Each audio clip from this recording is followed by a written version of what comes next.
in these wonderful cars, and every driver is got the benefit of fantastic tutoring from some fine drivers, that's for sure.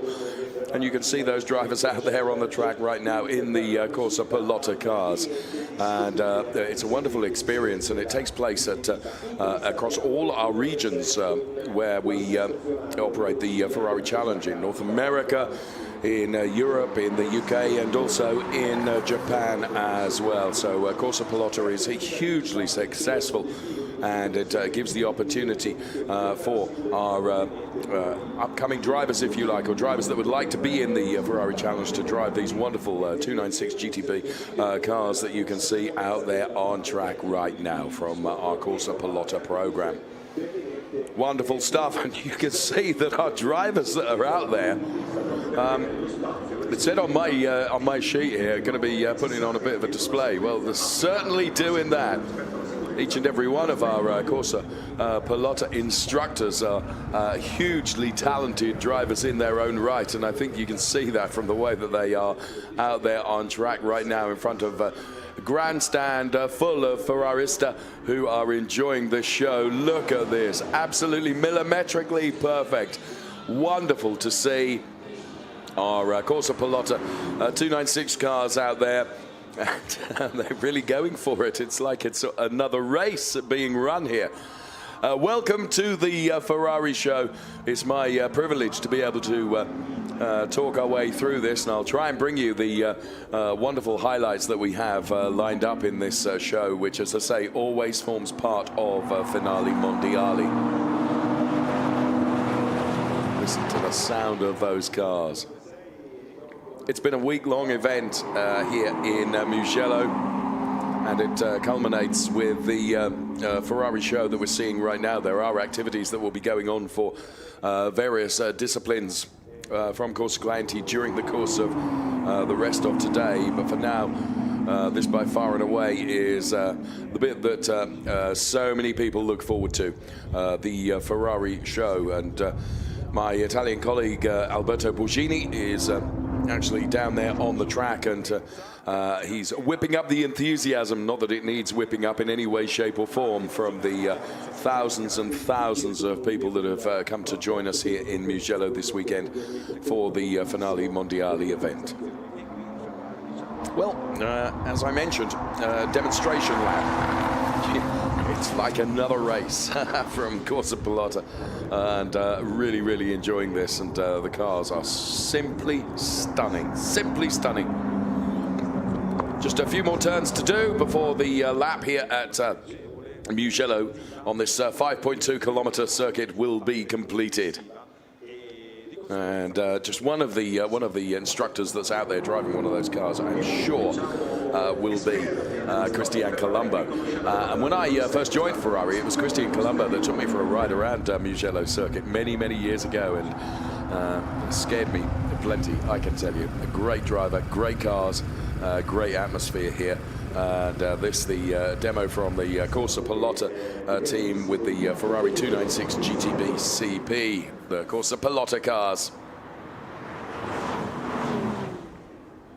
So, having completed 2 laps, this is going to be their third and final lap from our 296 GTB cars. Now, do bear in mind, if you closely follow the wonderful Ferrari Challenge racing series, of course, across North America and Europe, the 296 Challenge car will be making its debut when we go to racing in 2024.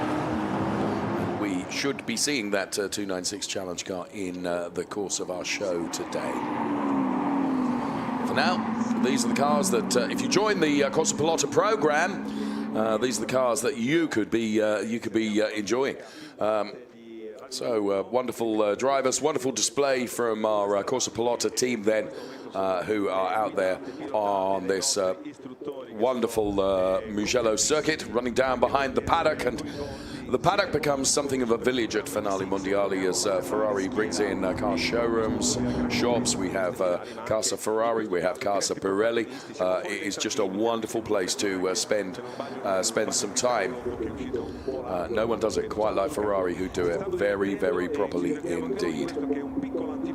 So it is the Corsu Pilota cars that we are seeing, these 296 GTB CP cars, CP for Corsu Pilota, of course. They're out there with 4 of our instructors driving those cars, including, as I mentioned, Colombo and Mediani and Tabarini and Simoni, all of them talented drivers. And you can see that they've given it everything because the opportunity to shine in front of the thousands that are here to enjoy the Ferrari show is too great of an appeal. So final turn to be done then for our 296 GTB Corsu Pilota cars. And again, millimetrically perfect as the cars head up the start-finish straight here at Mugello circuit. This is the Ferrari show. And well done, and thank you to our Corsu Pilota drivers. They are instructors, and they are the very people that, as I say, really help drivers that come through to be Ferrari Challenge drivers across various regions, whether it's Japan, whether it's North America, Europe, or indeed the UK.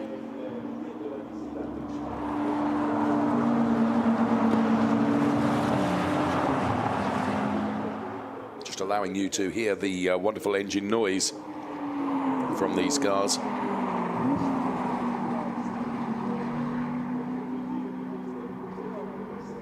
The engine note is extraordinary. And music to racing fans' ears, that's for sure. Now, there's a shortcut on the Mugello circuit, which is what the drivers use right now, that brings them into the pit lane. But thanks very much to our Corsu Pilota team for that demo of Corsu Pilota. And in slow-mo now, you can see some wonderful images of these cars and drivers at work.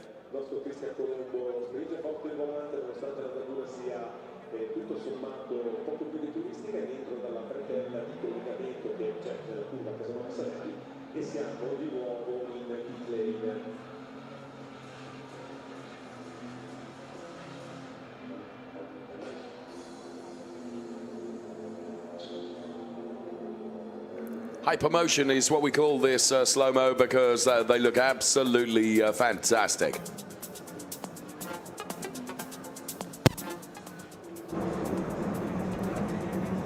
And they're just some of the thousands and thousands of fans that are here.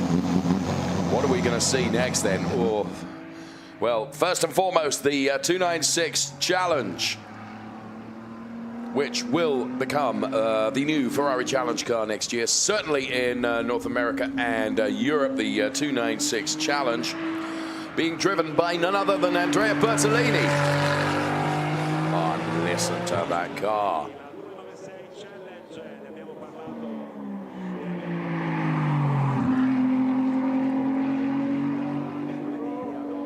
So there you can see in graphics confirming on screen the 296 Challenge. A grid of those will take to the tracks next year. It is a thing of beauty and has been designed. I had the privilege of being with Tony Verlander on the air, as now we can see the 499p Modificata, which is going to be on track as well.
I was on the stage in our gala dinner and awards ceremony last night where that car was unveiled, and you saw that those images, and to see the car in real deal time as we did last night, and now to see it on track, it is wonderful. The 296 Challenge, which will be the Ferrari Challenge car next year. And here then the 499p Modificata, of course based on the hugely successful 499p. Both of those cars out there together. Absolutely wonderful to see. And the 499p Modificata being driven by Olivier Beretta. I remind you, the challenge car being driven by Andrea Bertolini, but the Modificata, the 499p Modificata, being driven by Olivier Beretta. So wonderful to see these cars out there. I'm going to turn my microphone off so that you can enjoy the engine noise.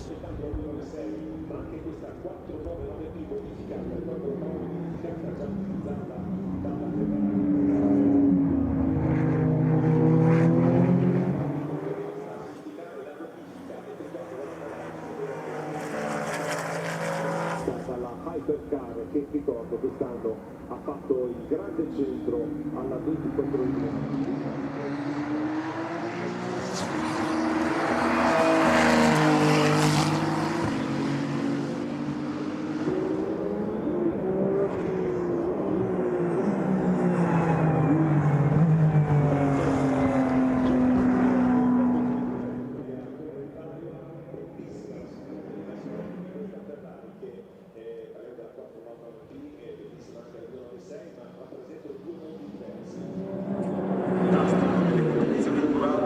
Appunto la 24 ore di Le Mans, ma anche il Mondiale Endurance come impegnata.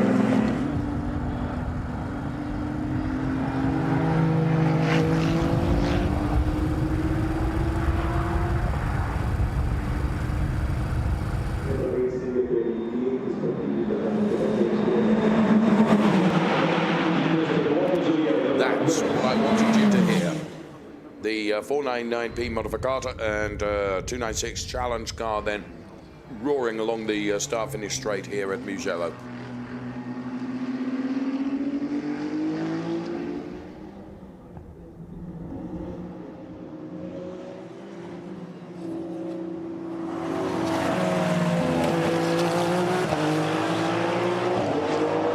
Two of our most experienced drivers at the wheels of those wonderful cars. Driving the 296 Challenge is Andrea Bertolini, and driving the 499p Modificata, based of course on the Le Mans 24-hour winning car, it is Olivier Beretta.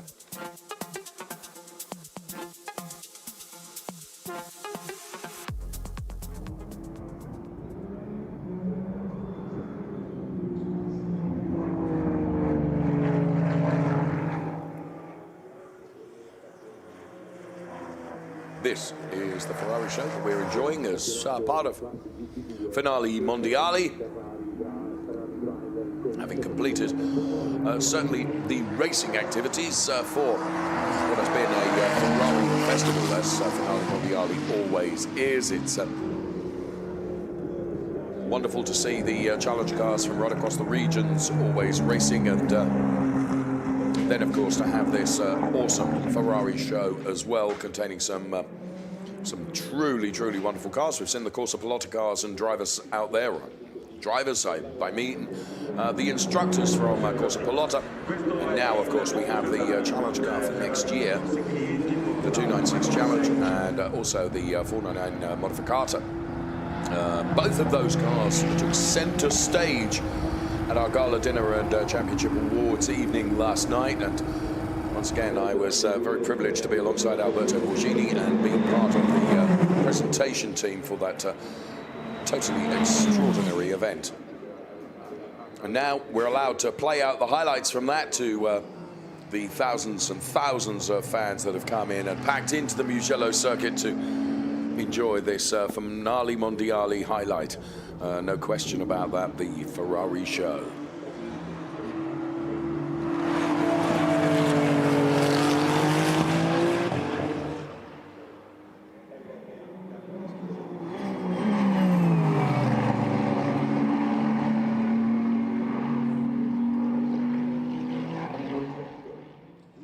praticamente nato in Ferrari, uno stock di fibra di carbonio, e il motore fa variare 160 120 gradi di turbo, di 6 derivati dalla base del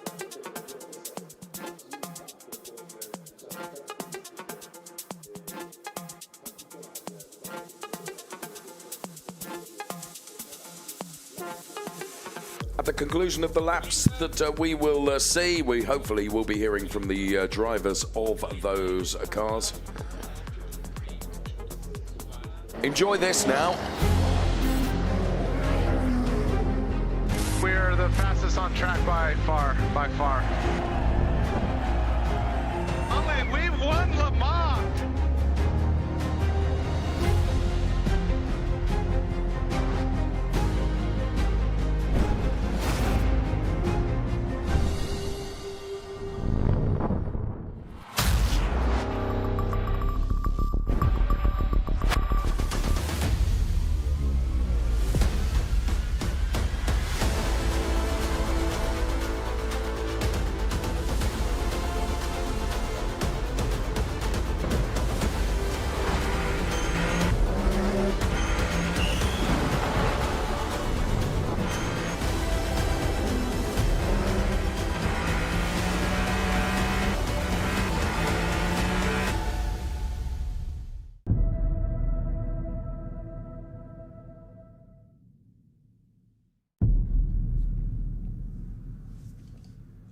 Just had to let that little last beat happen.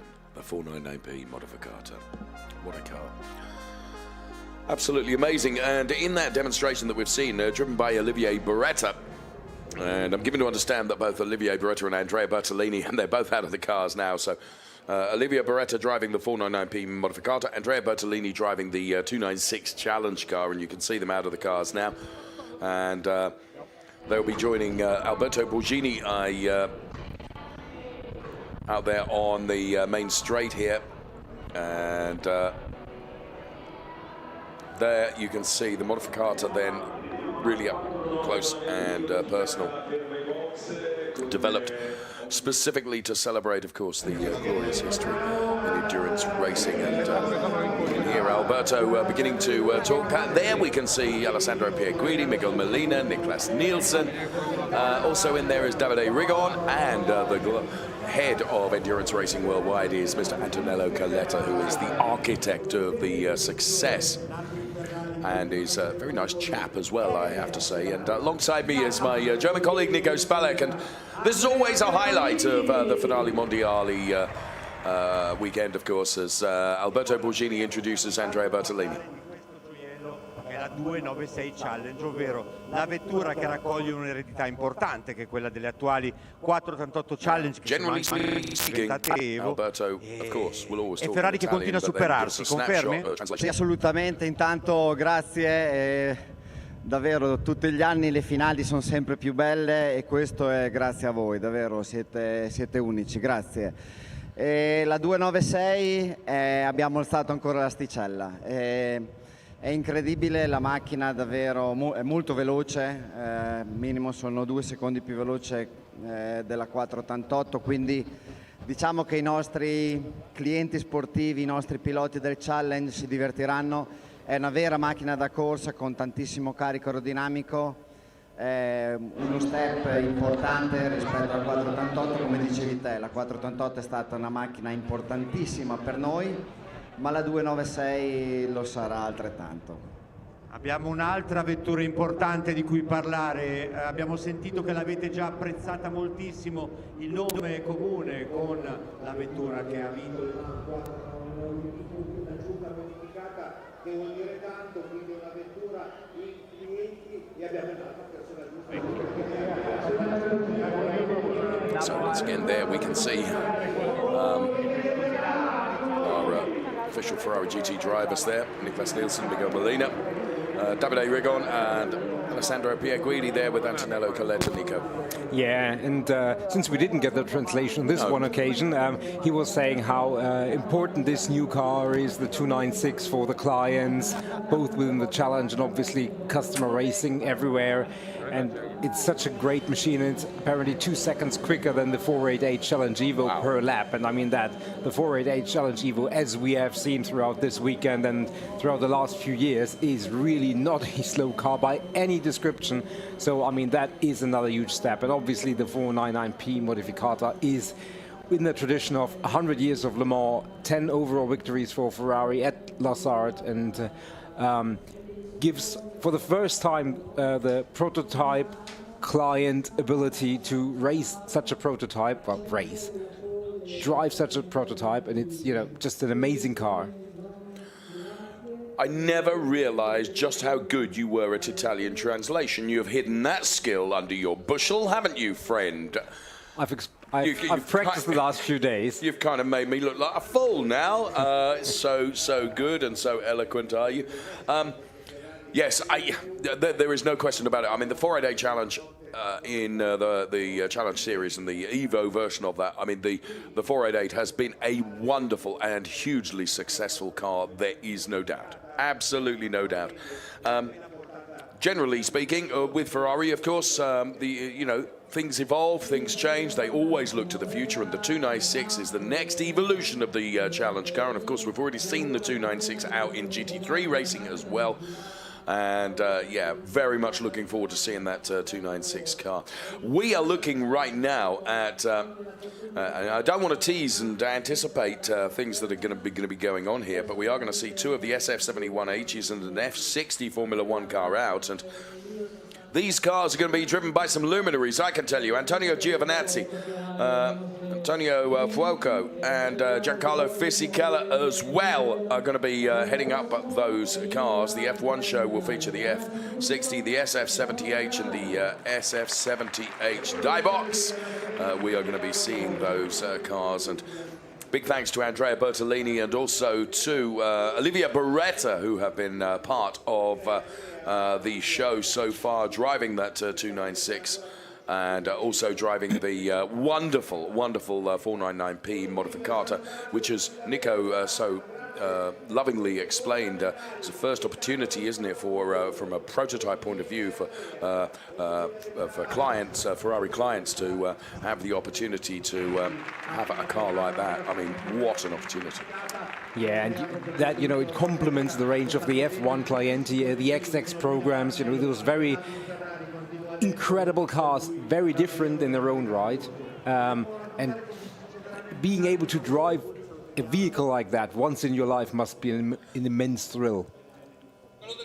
The XX programs, of which we see very, very often, because they sometimes accompany the Ferrari Challenge rounds around the world. And I've had the privilege of being a passenger in an FXXK Evo, and the performance is utterly mind-blowing. Imagine what it's going to be like in a 499P Modificata now. There ain't going to be the opportunity to be in there as a passenger, which is possibly just as well. The weight distribution with me in the car wouldn't help, would it? But yes, absolutely wonderful. So we are seeing the F1 show cars in preparation, and just to remind you that all the historic cars are always, not so much historic cars, but recent cars in Formula One, and the historic cars come to that. I mean, they are lovingly cared for and maintained back in Maranello, and so looked after. And forgive me, there we can see Alessandro Pierguidi and Davide Rigon without their overalls quite done up yet, because we will be seeing them, of course, as well. And we're about to see Giovinazzi, Fuoco, and Fisichella, who will be the drivers out there in the F60, the SF70H, and the SF70H die box as well. And we're going to see those, and of course we will have a GT show to come as well, which pretty sure will involve Alessio Rovera, Davide Rigon, and Miss Voodoo as well. She will be part of it. So we have some wonderful drivers, and luckily we've had the benefit of them being with us on the air across this Finali Mondiali week as well. Absolutely. And going back to those F1 Clienti former Formula One cars, and you know, they're not replicas, they are the real thing, the real cars which raced in Formula One. And we go down back to the track for some very important statements and interviews. Come ti show today here at the Mugello circuit. First of all, I want to ask you, how do you feel to be here with these so many people here for Ferrari? What an amazing feeling to be here. Our colleagues on the grandstand, a lot of drivers on the track. We had the most important number of clients in the Ferrari finals, 77 XXF1, more than 100 drivers in the Ferrari Challenge, and around 40 drivers in the club competition in GT. We are very, very happy. This is the most important event of the year for Ferrari, and for this matter, to be here is a big honor for all of us, and we are very proud of this event. Thank you. Mr. Antonello Coletta then, who is, yes, of course, head of those activities. Formula One, stand by. Electrifying. The Finali Mondiali Ferrari 2023. This is who we are.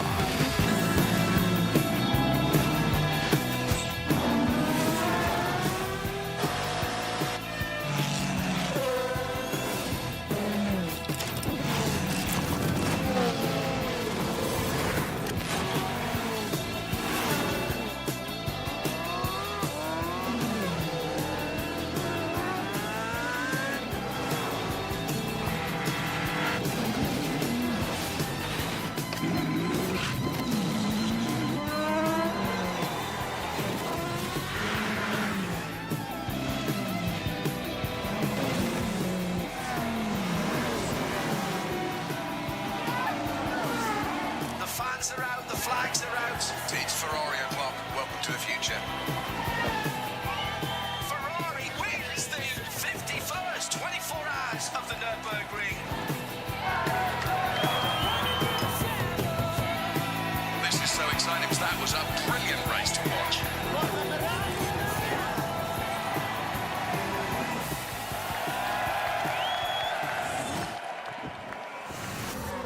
This is who we are.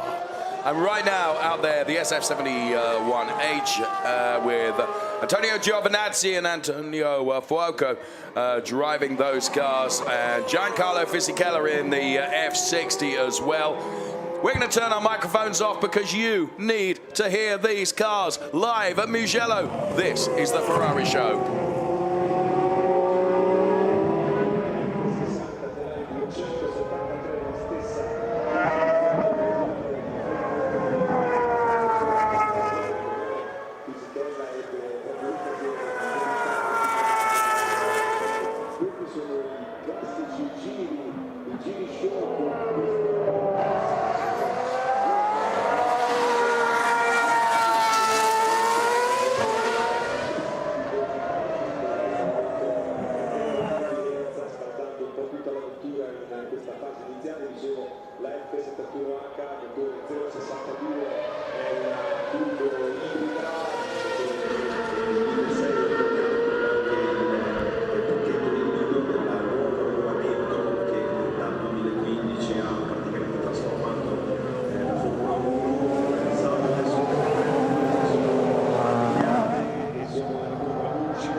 What a sight.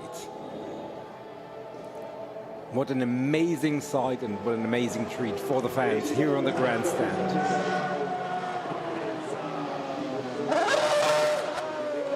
The F60, the SF70H. Avremo la classica F60. Incredible.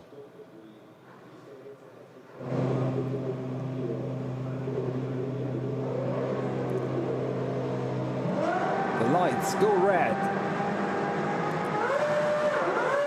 And we're away.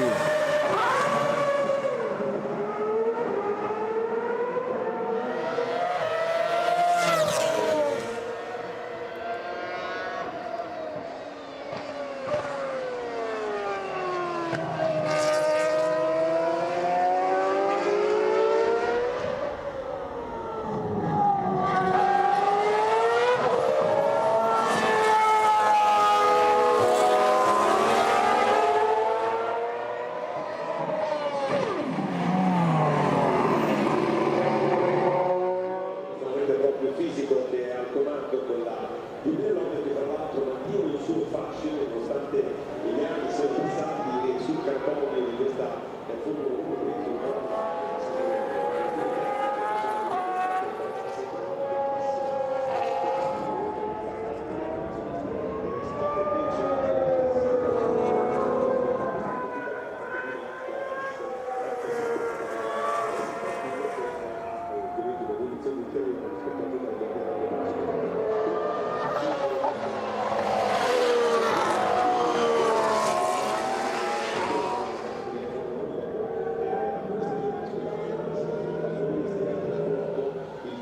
negli anni scorsi direttamente al mondo GT, in particolare quello dell'Hypercar, quindi una carriera che si è impostata direttamente sin dall'inizio nel mondo GT.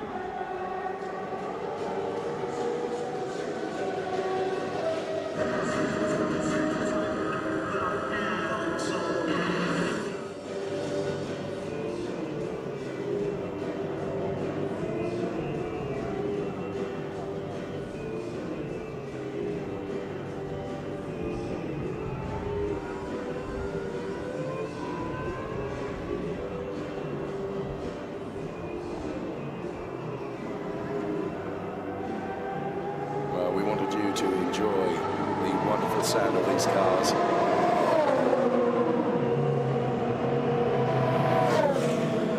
The Ferrari Formula One racing heritage and history is extraordinary. Of course, cars designed and constructed by Scuderia Ferrari. And you can hear from our commentary studio the chassis designed by Finali and also Simona Resta, Enrico Cardil and David Sanchez with Carrada. And there you can see what the car looks like out there. I mean, so many people working in the design and development of these wonderful cars. And they're here as part of the Ferrari show, driven by Antonio Giovinazzi, Antonio Fuoco and Giancarlo Fisichella as well. Of course, in race trim, the wonderful cars driven by the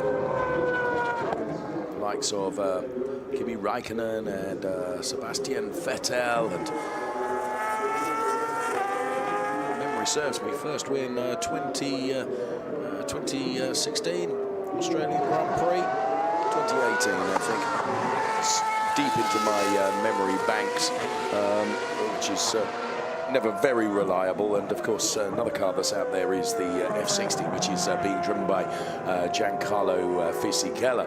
Giancarlo Fisichella, of course, a fantastic driver. Now, the F60 was driven in the first opportunity that Giancarlo had to drive that was back in a free practice session. For the drivers that drove that car included the likes of Felipe Massa and Luca Badoa and Kimi Räikkönen, and of course also Giancarlo Fisichella. I think it celebrated its first Grand Prix win in the Belgian Grand Prix. And again, I'm digging deep into my memory bank to remember these things, but let's just enjoy the cars out there, and you can see the F60 leading those three Formula One cars away here as a part of our show, brought to you by Ferrari as part of Finali Mondiali. It's delighted and privileged to be part of this show and to bring you the action as well. My colleague Nico alongside me. It's always a highlight of our fairly intensive year, it has to be said, and you know, I'm thrilled to be able to be voice of the Ferrari Challenge across the UK and Europe and North America as well, and this just a highlight right at the end of the competitive season. Absolutely, you know, this presentation and you know, just watching these cars, listening to that sound is something very, very special. You don't generally get, but I think for all of us here in the commentary studio, but everybody here, I think the biggest part and the biggest joy comes from the many, many people which are on the grandstand. You can see how impressed they are, how much joy they take from that presentation, and to be able to share these moments and that joy of the brand and the activities and all that makes the Ferrari family a family, that's probably the biggest part of that enjoyment. I remember many years ago. You're not that old. I am. When I was invited to audition. I have a feeling it was you that may have had the casting vote. I don't know. But when I was invited to audition for this particular gig, which I seem to have had now for 100 years, somebody telling me, once you're part of the Ferrari family, and did I believe all the hype about a family? Well, whether I did or whether I didn't, there is no question about it. It is a family. Oh, and, yeah.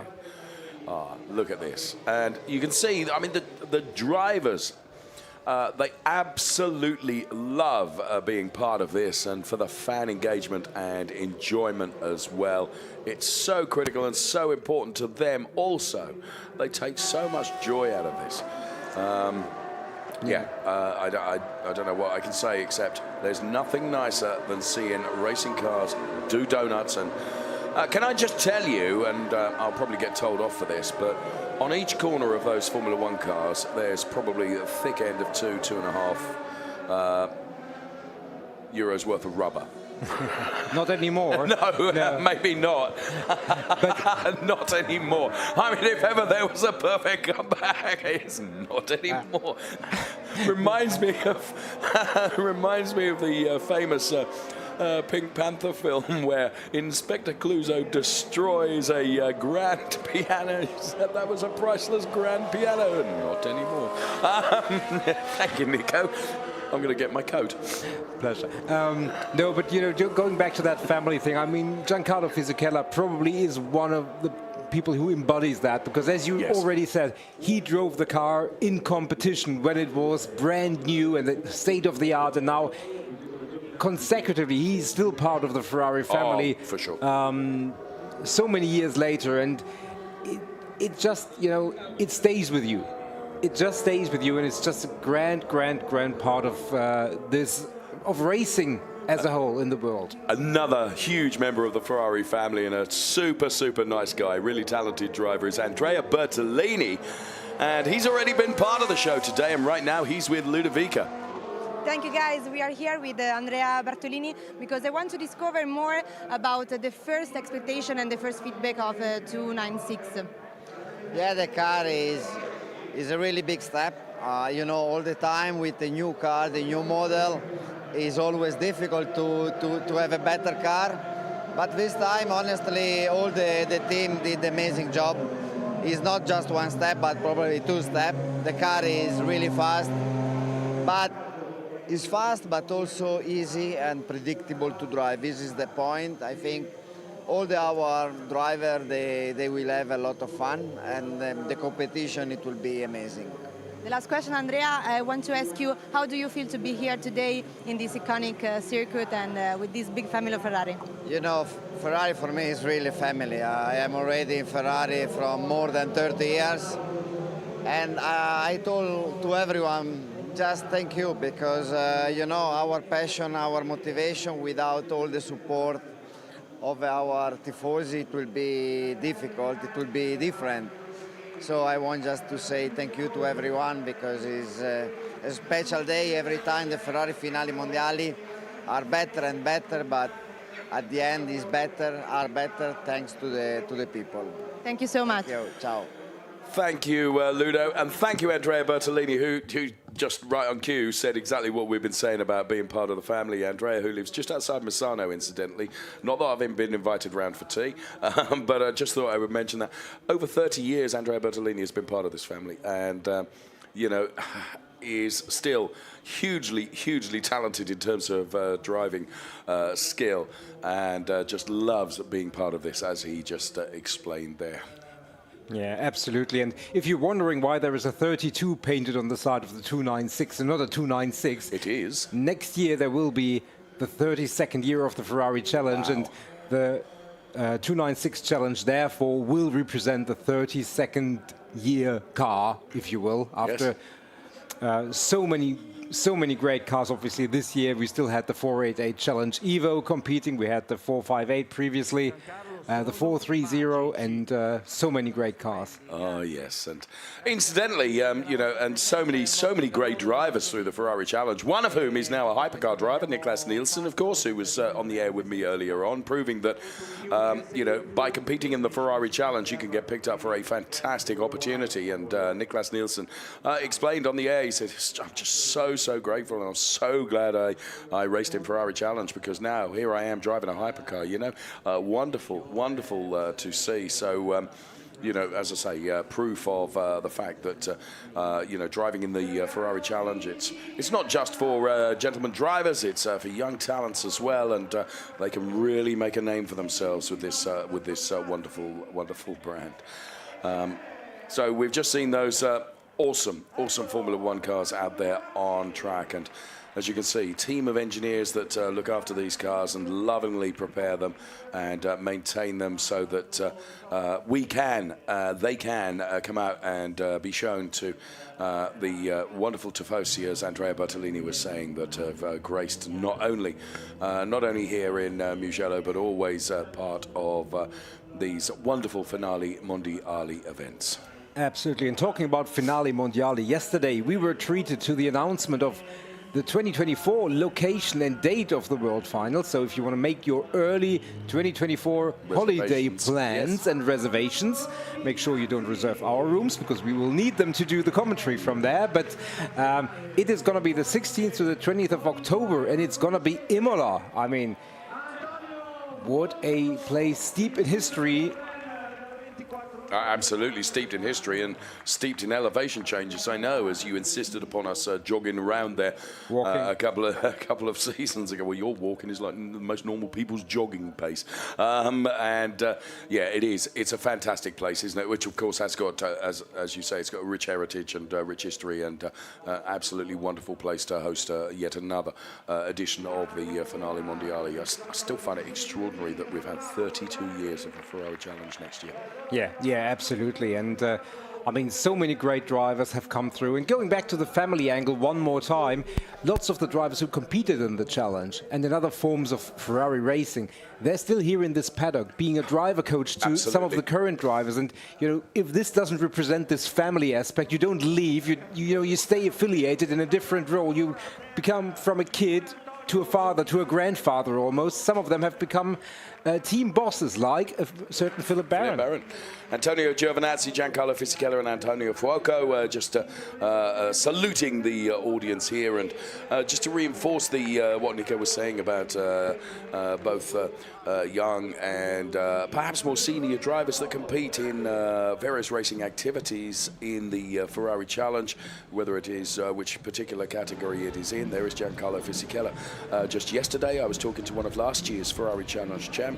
That is Ange Bardi, who I remind you, when he took a title last year, when he first won his title in the Ferrari Challenge, the winner of Trofeo Pirelli last year, Dorian Penn, hadn't even been born. If ever there were the two age extremes, that's it. Antonio Giovinazzi has been out there, and right now he's with Ludovica. Thank you, guys. Antonio, it's such a pleasure to be here with you today. First of all, I want to ask you, what do you feel to drive a Formula One car on Mugello circuit? Yeah, of course, you know, first of all, it's great to be here. You know, it's my first Finali Mondiali, and you can see a lot of passion and a lot of red in the grandstand around the paddock. And of course, you know, it's always great to drive an F1 car, especially in a track like Mugello, you know, high-speed corners, really fast track. So yeah, really enjoyable, and I think we had a lot of fun as well. It was a good show, and yeah, great, first of all, of course, again, to see a lot of fans. Thank you so much. Thank you. I've known Antonio for a few years, to be fair. Super passionate guy.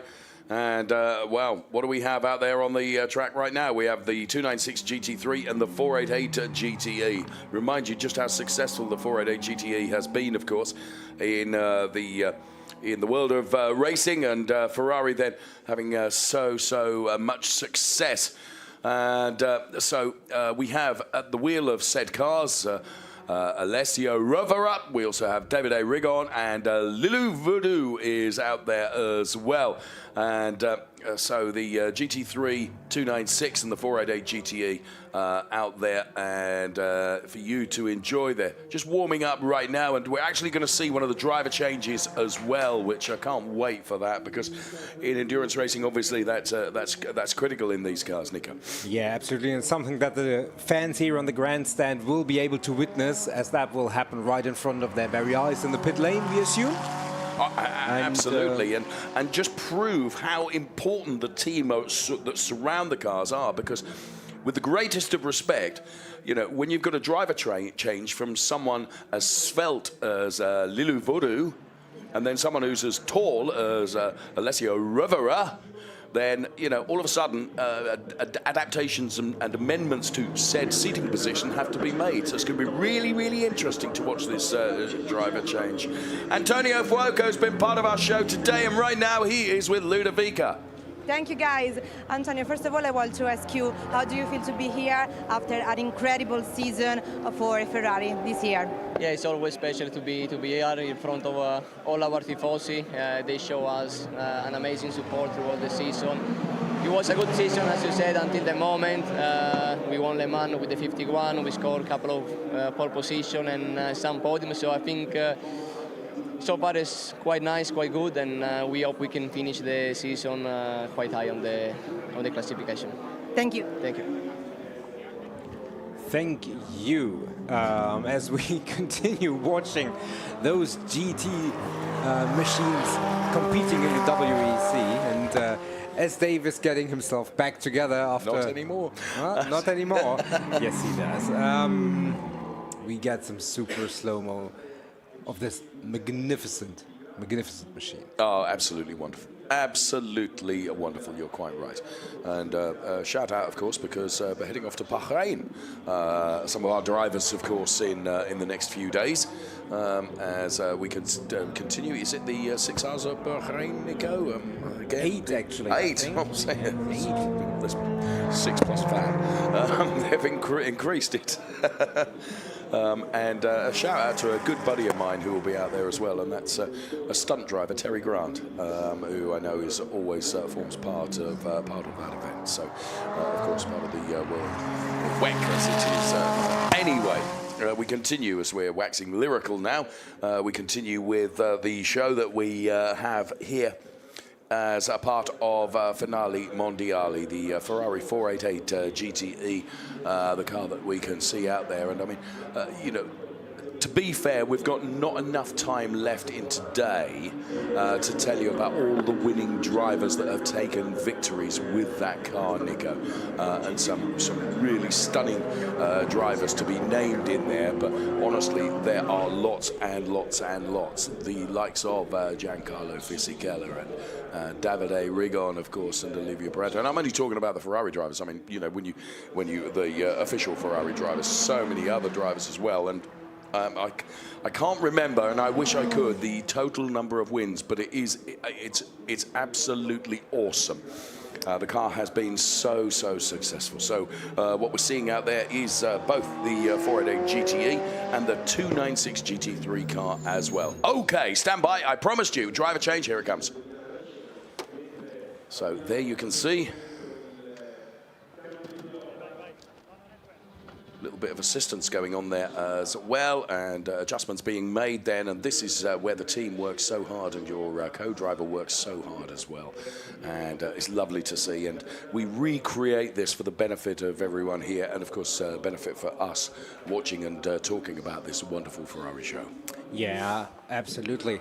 And there you can see safety. Obviously you can't leave without all the safety measures, passive and active, in place, and off you go.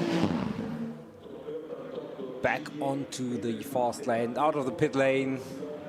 Watch the speed limit, watch the white line on the exit, because otherwise you have to do it all over again, which we really wouldn't mind if you did. Did you cross the white? I think you crossed the white line. Well, you have to do it again. Good, very good. No, I mean, in terms of wins, I admit I had to look it up, but if my stat book is correct, the 488 GTE had more than 50% of the races it entered One. So 80 races, 45 wins, that's a stat. Also, very impressive, down in the pits is Ludovica. Thank you, guys. We are in the box, immersed in this beauty with Giancarlo Fisichella. Giancarlo, how do you feel after drove a Formula One car on Mugello circuit? Well, driving Formula One car for me is always nice. It's part of my life, part of my memories from 1996 until 2009. And driving here with the red color, with the Ferrari brand on the overall, it's amazing. So I am really proud to be part of this family. And looking forward for next year. I just finished my season and I won the Italian Championship GT with the Scuderia Baldini. Let's see what happens for next year. Giancarlo, the last question, I want to ask you if you can describe me with only 3 words, what do you feel to be here and what represent for you Ferrari and the Ferrari show?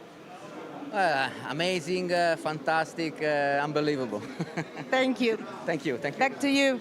Thank you so much. I knew we would discover some wonderful words then from Giancarlo Fisichella, who, incidentally, may I make mention, when this very event, the Finali Mondiali, was held in Daytona a few years ago, whether you know this, whether you don't know this, but Giancarlo is something of a muso as well, a really good DJ. And I tried very, very hard being part of the presentation team of that event. And Giancarlo was doing a set after the event with his decks up there. And I tried to muscle in and help as well. And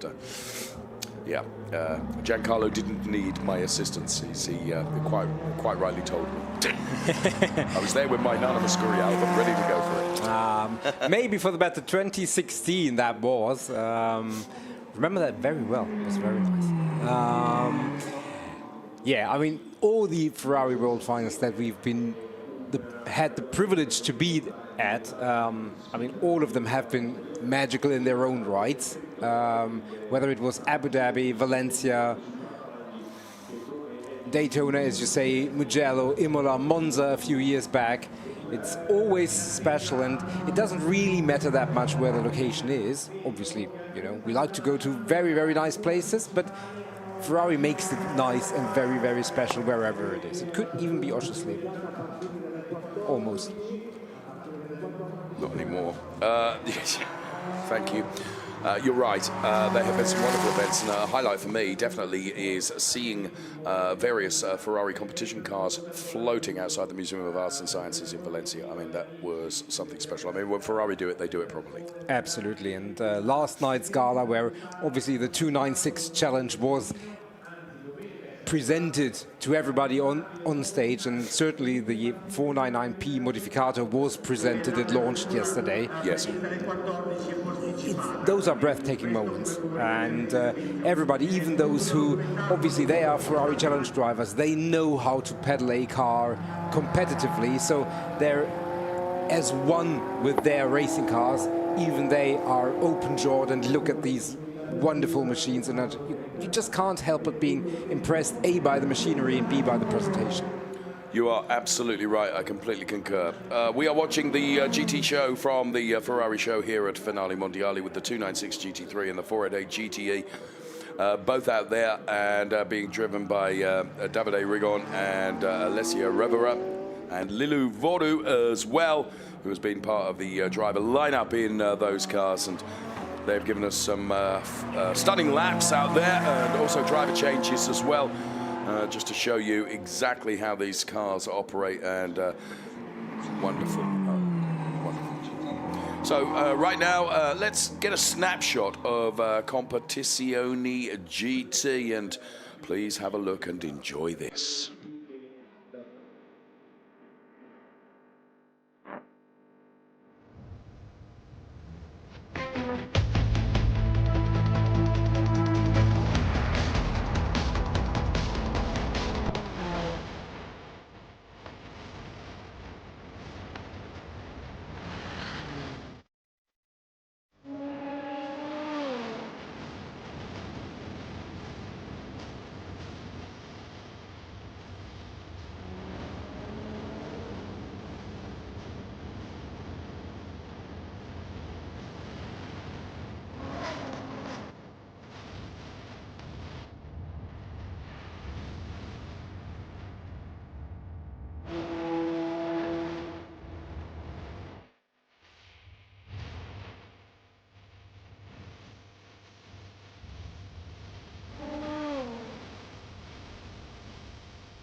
Just a little snapshot of the activities from Competizione GT and the success from Competizione GT. I was blessed to be at quite a few of them. Nürburgring 24 Hours, DTM obviously. And the Nürburgring 24 Hours, we need to make mention of that. And given your nationality, it's only right and proper that you should remind us of some success there this year. This year. Yeah, the very first time that Ferrari won at the Nürburgring 24 Hours, the Green Hell as it's affectionately called. And what a race it was. What a race it was for Fricadelli Racing. And the car obviously here in the paddock, in the marquee, which hosted yesterday's Gala, right next to the 499P, which won at Le Mans. And talking about the 499P, Dave? Yes, take a look at this, because what an epic year it was, and a highlight of the year, Le Mans.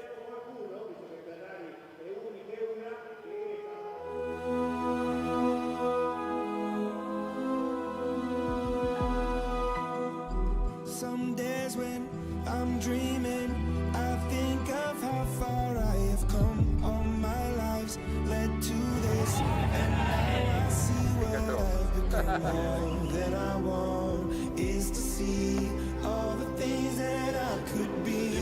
Destiny's calling me. Children of the sky, flying up so high. You are leader of the race.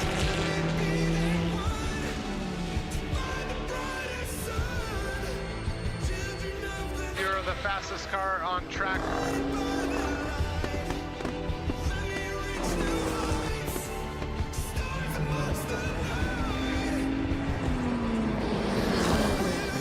Maximum push, maximum push. Box this left, driver change, driver change. All good, guys, all good. Exactly, man, all good, all good. Okay, man, box this left, driver change. Hold the brake-by-wire and the EPS reset at the same time. Et la Toyota numéro 8 qui passe devant le stand, qui reprend la tête des 24 heures du Mans. Start the engine. Okay, there he is, man.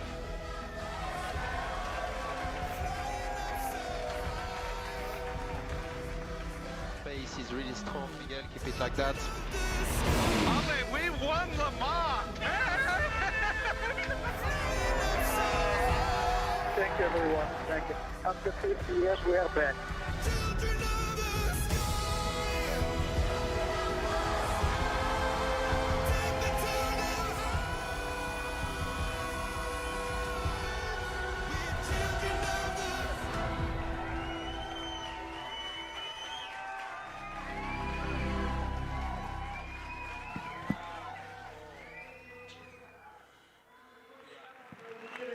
All I can say is, we were there.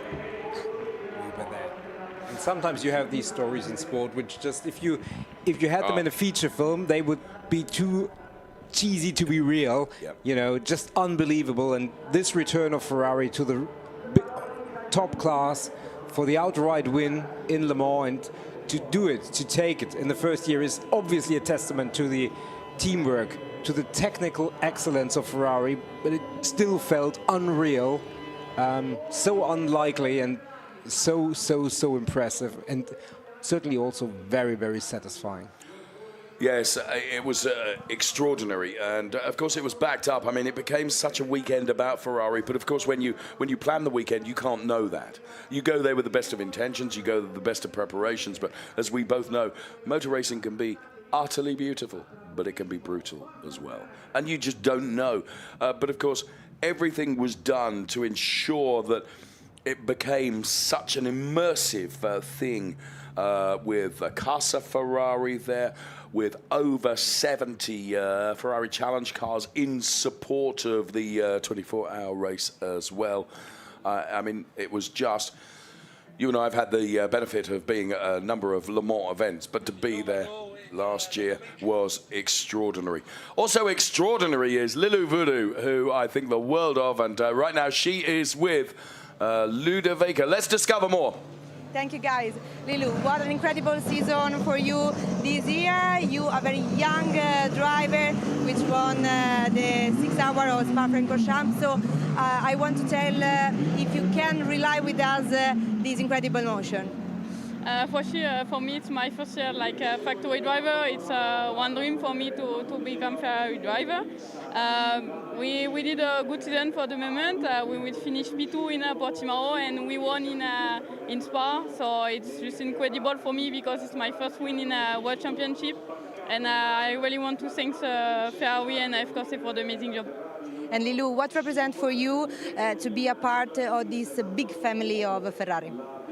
For sure, it's amazing. It's my first time here in Finali Mondiali, and yeah, I cannot describe what I see today. It's just amazing event for everyone, and yeah, to be Ferrari, it's really big story for me because it's just a dream since I started to racing, and for sure, it's just magic for me.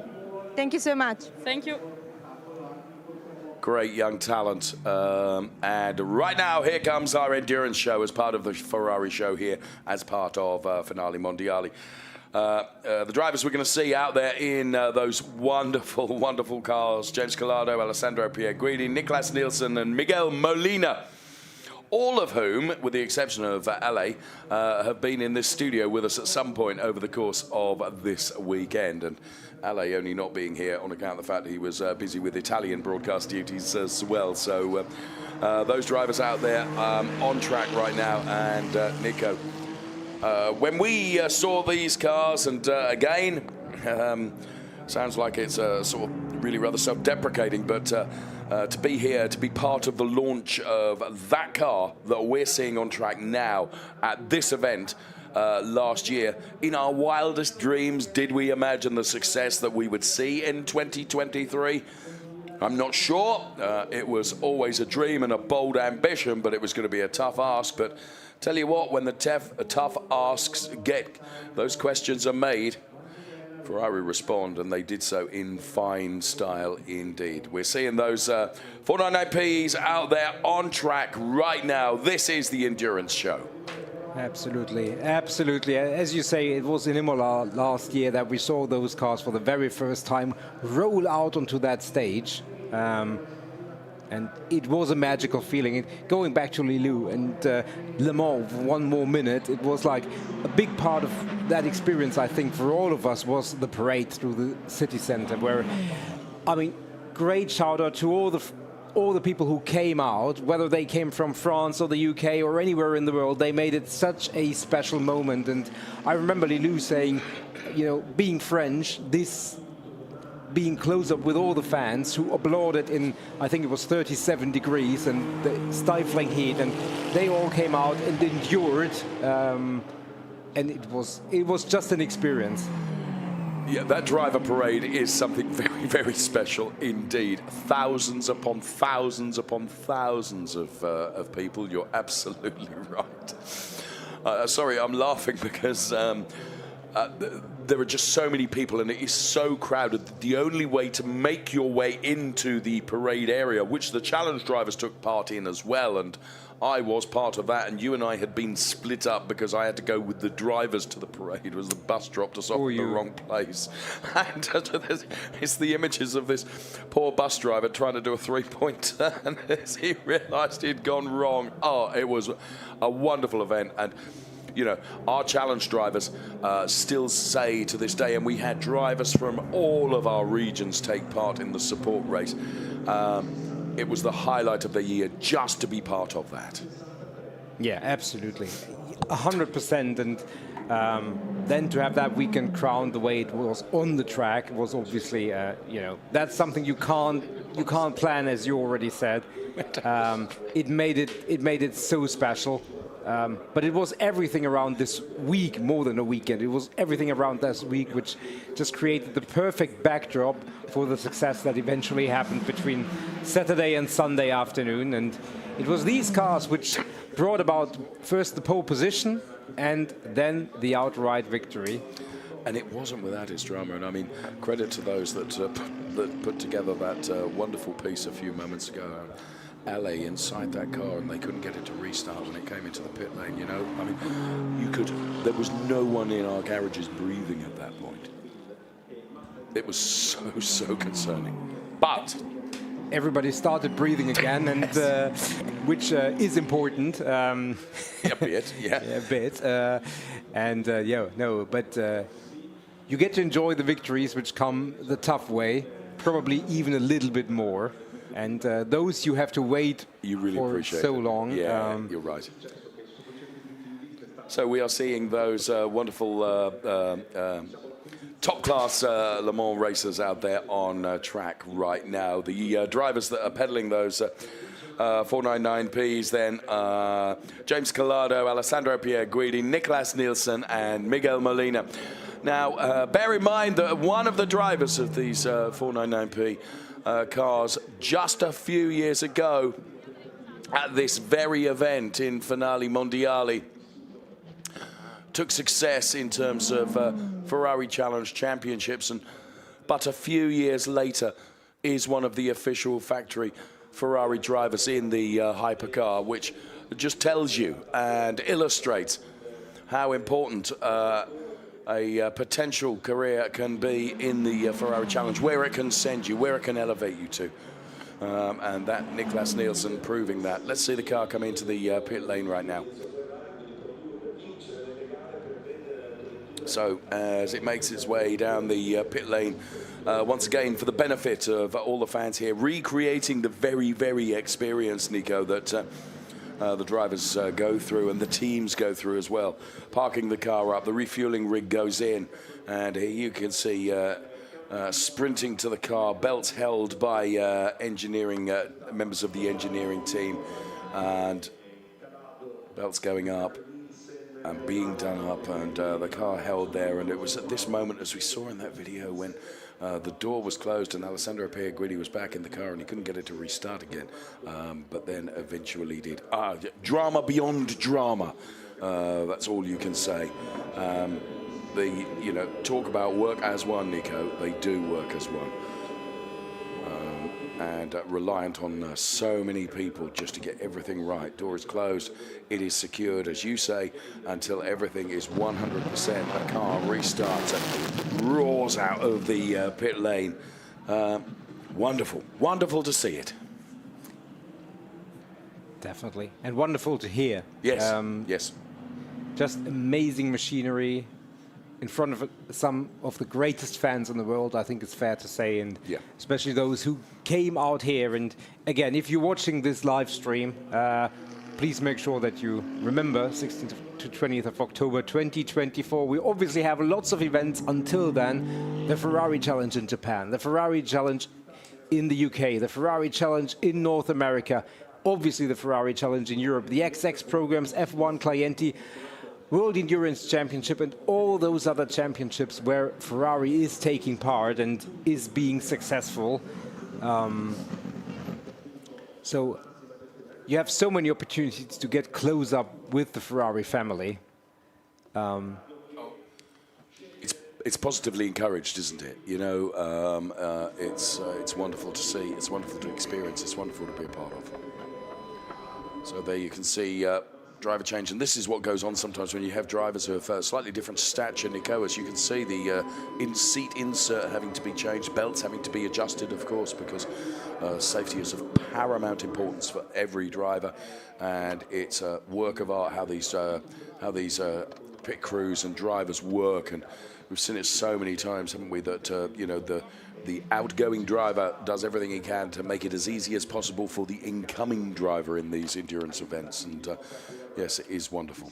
Yeah, absolutely. And you know, just remembering that the drivers will actually almost become one with the car, and therefore they have to have 100% the feeling. And you know, many drivers, professional race drivers who go into a simulator say, the simulator from a technical point of view, all is perfect, but there is that part which you can only feel with the entirety of your body, and primarily the rear part of your body. This is that one sensory input that you can never replicate in a simulator. And I think, you know, if you have a seat that doesn't fit perfectly, you won't be able to get the absolute maximum out of the car. And that is exactly what's embodied by having to have the perfect seat insert to allow you to be on the absolute maximum. You hear about drivers go for seat fittings and such like. They are moulded around their backside in terms of being absolutely, and I'm not being flippant, I don't mean that in a flippant way at all, but they have to fit absolutely perfectly, and comfort is so important, because if you're comfortable in one of these extraordinarily fast racing cars, you are going to be able to be 100%. If you're 98%, you're not going to be as quick. You need to be 100%. Yeah. And comfort is part of it. Yeah, definitely. As you know, in our commentary studio. Yeah, so luxury is not the word. I don't know what the word is, but it's not luxury. Right, let's see these two cars, the number 50 and number 51 car, those 499Ps out there on track here in Mugello as a part of the Ferrari show, which thus far has been utterly awesome. And there's still more to come. Not going to say any more than that. There's still more to come. I'm not going to say any more than that. Don't want to spoil it. No, we wouldn't. We wouldn't. Well, spoil it? Yeah. Good. So we are seeing the likes of James Collado and Alessandro Pierguidi, Nicolas Nielsen and Miguel Molina. The number 51 car, as you well know, piloted with Collado and Pierguidi. The number 50 car with Nielsen and Molina. Obviously, only two drivers in the cars. Ordinarily, you would see a driver trio rather than a pairing. But of course, every driver that's part of the Ferrari roster has been involved in so many different things. We've seen F1 cars out there, we've seen endurance cars out there, we've seen all sorts of cars. So some drivers having to pitch double duties in terms of their driving this afternoon. But do you know what? There's never a question about that. They just want to be out there in front of the Tifosi and put on the show. Yeah, absolutely. And I mean, you can just see how fit they are, because most of them already had their commentary duties before, and they're still able to pedal the car after that, which, you know, is just a testament to the fitness regime that they undergo. I'm being a little bit flippant. Well, in kindness to courtesy to Nicolas Nielsen, you know, when he left us earlier on today, and he's been busy not only now being part of the Ferrari show, but also, as you say, podium presentation duties and various other media activities. And as he left us, he said, "It's never a chore being on the air with you, Dave." I think there was a worse word that he was looking for. But you know, for me, I have a, you know, every one of the Ferrari drivers I get on with very well. But I do have a soft spot for Nicolas, having seen him through his junior racing days. You know, I've followed his career, and to see him where he is now in one of these wonderful hypercars is just, it's just fantastic. Yes, absolutely. You know, I think it's the same for us, because we just, you know, we see those young talents coming into the Ferrari Challenge. Tom Fleming being one of them, Eliseo O'Donnell another one, and you know, you can immediately see the talent among their peers. And then you have someone like Nicolas Nielsen, and for all those drivers, and they say that themselves, you know, this is a shining beacon of what they're trying to achieve. It's not necessarily finding a Formula One cockpit, because that is a great achievement, but equally being able to drive a hypercar and take it to a win at Le Mans is, I dare say, at least on the same level. Look at these cars. Start finish straight here in Mugello. They're going to park up, and wow. Just part of the Ferrari show here as Finali Mondiali continues. The sun shines as well, and trust me, if you were here on Tuesday or Wednesday or Thursday or Friday, that wasn't necessarily going to be a given. But in fairness, it has been very kind to us today. Absolutely, and these cars here on the start-finish straight, it marks the beginning of our setup for the final showpiece.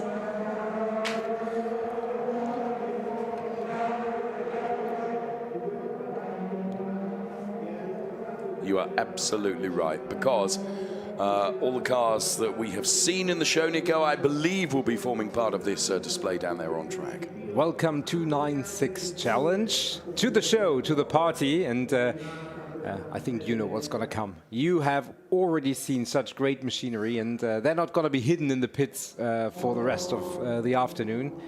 So we anticipate to see them once again. And obviously bring out all the drivers and everybody who's part of this amazing event. And you can see at the very top of your screen, Finali Mondiali, the World Finals 2023.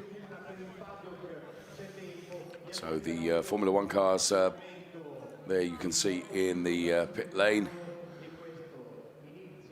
Left hand down a bit. On your right, left hand down a bit. Better parking than I did yesterday. I was going to say, you know, you wouldn't want to be responsible for dinging one of those cars, would you? No. Oh, can you imagine? Can you imagine?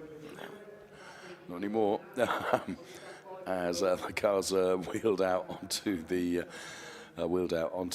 hallowed tarmac of Mugello, and Alberto Borghini, then, who is my Italian presenter colleague, who's been down there working so very hard in front of thousands and thousands of fans.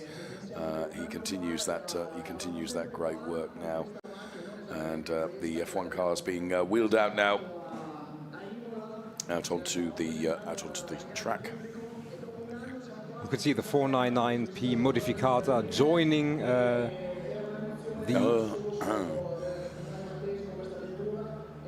joining the arrangement. And it is an arrangement, isn't it? It's orchestrated very well indeed. And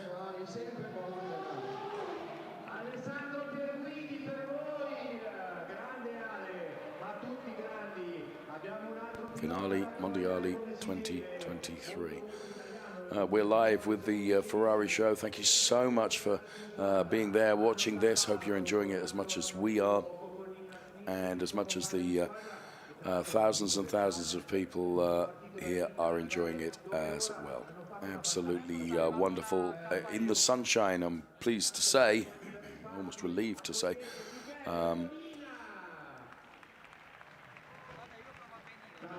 So, final cars being brought out of the pit lane and onto the track. My goodness me! Just seen on one of the screens, you've managed to ascertain and identify the actual way that all the cars are going to be parked and situated and displayed, ready for photographs. Well done, you, Nico.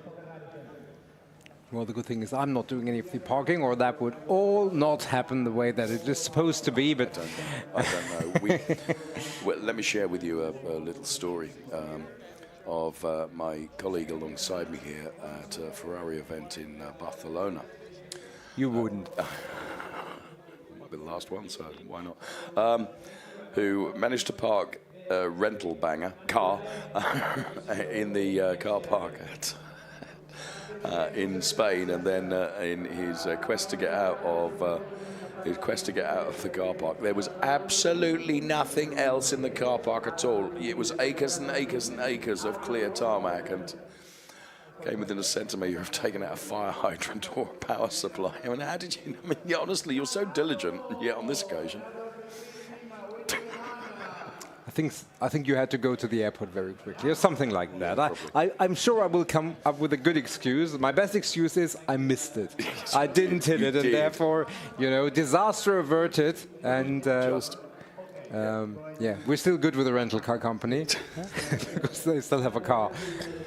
We can see there some of the drivers around the hypercars, and I can tell you that James Collado, who's Italian, he's not fluent, is addressing the fans right now. And James Collado is another driver, and you know, I was talking about Niklas Nielsen. I don't really think I'm being biased or favoritism in any way, shape or form, because I've known James Collado since his single-seater racing days, and James is, you know, a fully fledged hypercar driver and factory driver for Ferrari, and has been for a great number of years. He's another super talented driver, and yeah, just another example, Nico, of youth and talent coming through. There you can see the nose cone on one of the Formula One cars.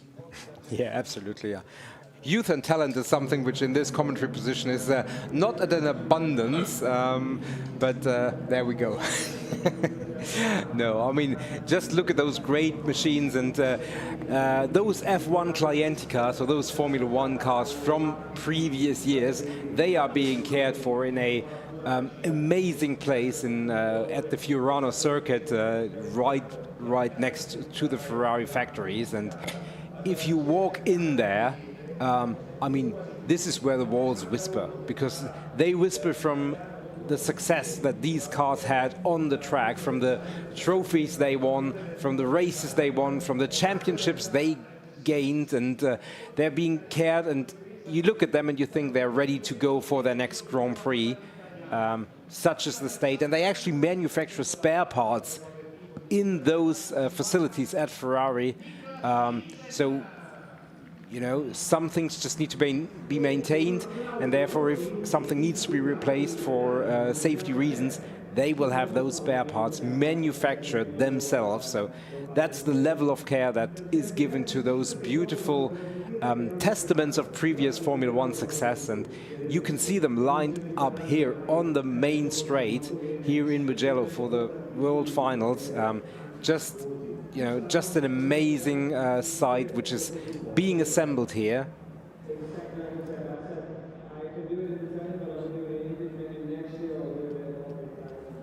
As we look at this assembly, before we get all the pictures set up completely, we will have a look at some of the Ferrari Challenge racing which has happened throughout the 2023 season from all our regions, in Japan, in the UK, in North America and in Europe. Some great racing, some 30-something events all in all. Watch those highlights now.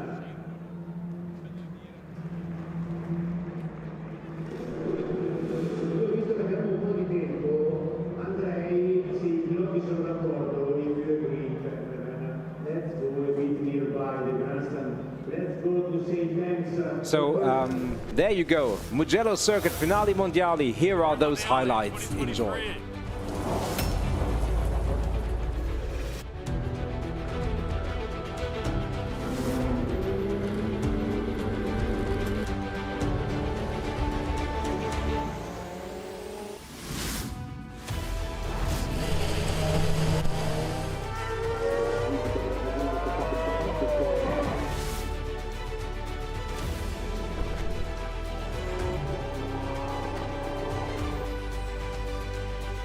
As you can see, those are highlights from this week's event, not only the Ferrari Challenge, but I'm sure you will enjoy them nonetheless, or maybe even more so.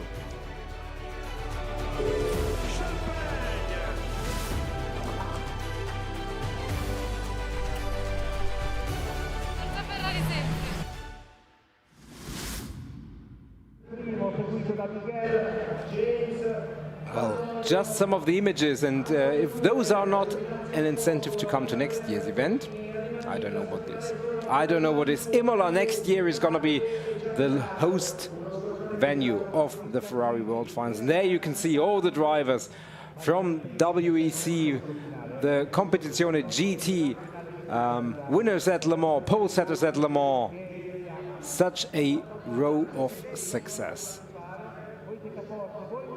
Come on, steady on. Nicholas, get rid of that bottle. What an assortment of talent. Dave, the only one missing in that assortment of talent is you, I think. I don't think talent is the word that you would use, but lovely to see all the drivers together there, isn't it? Oh yes, and you can see the appreciation by the fans. The fans applauding their idols and stars, and the idols and stars applauding their fans, because, you know, it wouldn't be the same without the other. And it goes both ways, as we've already heard from all of the drivers who we listened to and who we spoke to earlier. Just an amazing experience. There is Alberto Borghini with the microphone, talking to the fans primarily on site, as we have the pleasure of talking to you all at home, on your phones, wherever, whatever your device you are following us. We really appreciate you as well for being part of this event in whatever way you can make it. Just a great joy to have you with us.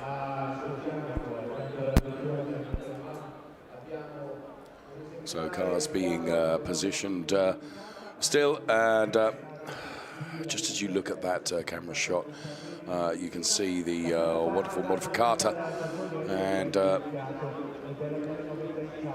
of course the prototype car from which it is derived right in the middle there, and of course the 296 that we're going to see in Challenge next season there as well. Formula One cars being lined up also. There is an FXXK Evo, if I'm not mistaken, in that beautiful blue color, which I have to say I have had the great privilege of being a passenger in, courtesy of James Wyland, who I should give a big shout out to. And I cannot tell you just how extraordinary the experience of being in that car was at full tilt around Indianapolis. There it is in the background. Lovely night blue metallic. And now Olivia Beretta has very much been part of the show, and Olivia is with Ludovica right now. Thank you guys. I'm here with Olivier Beretta for Discover More, your sensation and the first feedback about the 499P Modificata. Well, the car is absolutely incredible. I mean, the base of the... Sorry, but it's too noisy. It's too noisy to be here. Well, the car is absolutely incredible. The 499P from Le Mans already was on top of his class, but the Modificata is even more because we don't have any more balance of performance, so we can use the car at 100%, and that gives us a lot more room to play with. And for the customer, this car will not race anymore, any championships, but it will be a fantastic car. Thank you. Thank you. Yes, a unique opportunity for our clients then to enjoy those wonderful, wonderful cars. And Olivia Beretta very much part of the development program for that. And Olivia Beretta still a very, very useful racing driver. Be under no illusion. Very, very quick, and really enjoys. Still being part of Ferrari, and has been for many, many years. And long may that continue. So preparations continue then for what will be an extraordinary photograph. But please don't think everything is over yet, because it isn't. And that's all I'm going to say to you. It really, really isn't. So as everything is being prepared for a picture, hang tight and tough, as I say, because there is still more to come. From our Ferrari show. It's part of the Finali Mondiali here, and delighted to be able to bring you some of the action here. And Nico and myself here, we've been a part of Finali Mondiali for a few years now, somehow, and it never ceases to amaze me that, you know, you think you're used to it, and you think you know what's coming next and all the rest of it, but you still get butterflies in your stomach because it is something very, very special indeed. And that is always the case. And the weather has been very kind to us, and our big shout out to our drone operators here, who have so much skill in piloting that thing. Absolutely, and maybe let's use that opportunity to say thank you for everybody who made the broadcasts throughout the entire year possible. Everybody in the OB van, on the grid, everywhere. And oh well, I have to stop that thought, because there is something very remarkable. That is the Le Mans 24-hour trophy, which was centre stage in the presentation last night, and now becomes centre stage here as well, and rightly so, rightly so. But you're all right, testament to those people that work so hard on our behalf, and you know, trust me, they have a real project on their hands to make me sound good, but they try. And thank you, it is appreciated. We've been into the OB truck with our cameras more than once to highlight just some of the people that you can see in the gallery there, but that's only one part of it. There's a lot more, but there's a lot more besides. There's Alessio Rovera and Miguel Molina, and I think that was Niklas Nielsen. There's Antonio Giovinazzi and Antonio Fuoco, and Alessandro Pierguidi and Davide Rigon and Andrea Bertolini. I mean, just such talent, and such, all of them lovely, lovely people. Giancarlo Fisichella just trying to photobomb that shot, I noticed as well, as he moved to the left, didn't he, and positioned himself perfectly. Look at these FXK Evo cars. These are all part of the laboratory cars from Ferrari, and they are truly, truly exceptional cars. Exceptional cars. And the very car that I was propelled around Indianapolis in is here. I'm not going to tell you which one, on account of the fact you'll see it's a bit lower on the left-hand side, on the right-hand side now, on account of the fact that's where I sat. But no, honestly, some of these cars, the laboratory, they're wonderful cars, and of course, select clients get to use those at events like this. And throughout the season, it's not just Finali Mondiali. Of course, there are many what we call Ferrari racing days that take part around the globe, in all the regions of the Ferrari racing activities, whether that's Japan or North America or the UK or indeed Europe. And next year, the XX programs and F1 Clienti have got a wonderfully eclectic calendar. Let me tell you about the calendar right now. Then it all kicks off at in the beginning of February in Abu Dhabi. From there, they come back to Tuscany and Mugello. There's Benedetto Vigna, the Chief Executive Officer of Ferrari. Then it's off to Sonoma and the famous corkscrew, then Laguna Seca, Balaton, which is a brand new circuit in Hungary. We'll be there. We'll be there in June. And then it is Suzuka, Le Castellet, and then the Nürburgring, the Green Hell. And obviously the World Finals at the very end in Imola, as we already said.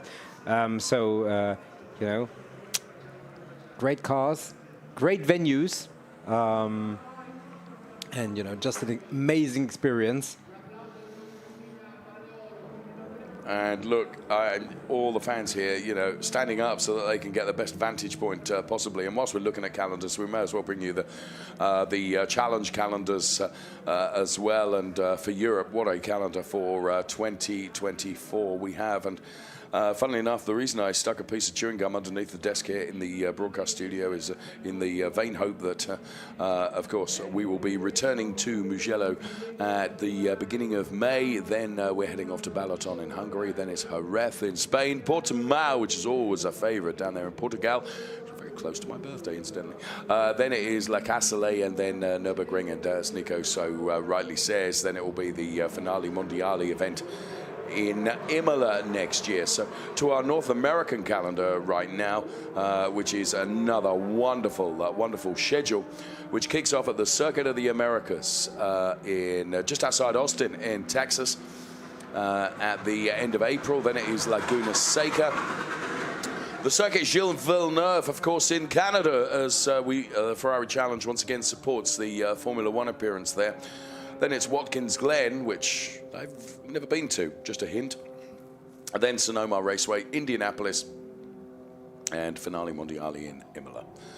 So there we are. And of course, we're not done yet, because let's take a look at our Japan schedule for 2024 for the Ferrari Challenge.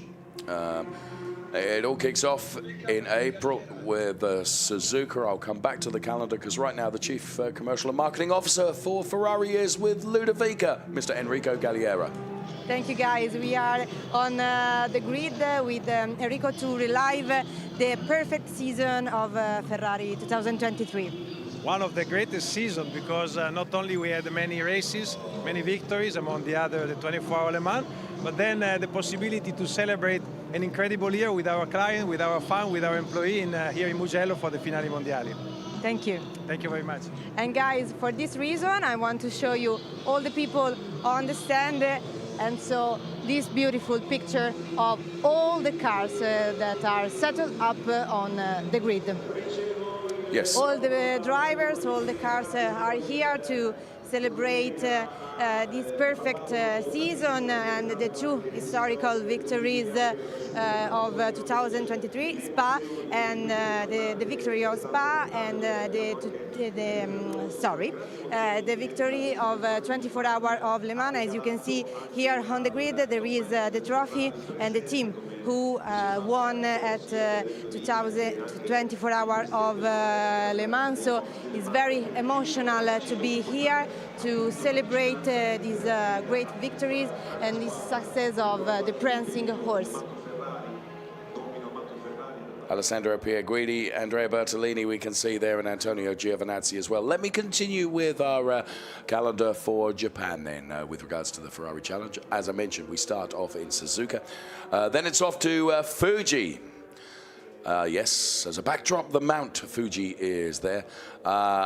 Could recommend an Italian restaurant in... no, I can't. Then it's Sugo and Suzuka and Okayama as well. So that completes the Japan calendar. And yes, I have been to Fuji, and what a place! What a place! So a really great calendar from all of the Ferrari Challenge regions, Nico, for 2024. Well, could you recommend a good Italian restaurant in the UK, in Brands Hatch, for example? Because there is still one region that we didn't talk about yet. Oh, you're absolutely right. How dare I? Which is treason in your case, almost. It is, particularly given that in the past I've presented the very programs from there. Of course, we kick it all off at what I still consider to be, and I know that I am in a minority here, I still consider the spiritual home of motorsport for me in the UK's Brands Hatch. That's where we kick it all off in April. Then it's off to Alton Park. Snetterton, of course, which is in Norfolk in June, then Donington Park, and then it all ends for the UK series in Silverstone, which most people consider to be the home of motorsport in the UK, and that's mid-September, so that is the UK calendar, and forgive me for my slight faux pas there in completely not mentioning the UK calendar. So it's going to be and we had such a good year in the UK this year, and congratulations to those champions, Andrew Morrow and also Paul Hogarth. Lovely people. Yeah, very much so. Yeah, lovely people. Remember the season finale, which was in Spa. Yes, it was. Together with the European Challenge, and it was a great atmosphere to have those two series race together on the same event. A little bit like a mini world final, if you will. Yes. And we expand on that this weekend, and we're almost to the sharp end, almost to the close of an amazing season of Ferrari Challenge and Ferrari activities, and almost to the end of the Ferrari World Finals, which, you know, there's a little tear in the corner of my eye. Yeah, I can understand. I can understand that. Maybe it's onions. There you can see just how packed the grandstand is, and look how packed the start-finish straight here at Mugello is as well, with all of the. It's not all of the cars, some of the cars. I mean, that's how many cars have been a part of this amazing, absolutely amazing event. Finali Mondiali is always something very, very special indeed, and that's the vehicle they're going to use to, you just saw on our drone camera, the vehicle they're going to use to take a photograph, because you have to be elevated somewhat to be able to get everything and everyone in. So Tom Fleming is part of the European Ferrari Challenge, young whippersnapper that he is. He came into it this year, and he has become the Finali Mondiali winner. Let's hear from him now. He's with Ludovica. Thank you, guys. Thomas, first of all, I want to ask you, have you realized that you are a champion, a world champion?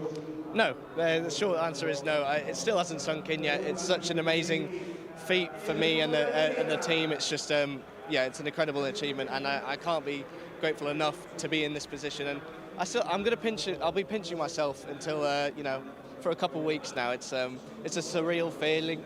I've never been a British, European, or world champion, and to do it in my first season in car racing is something truly special.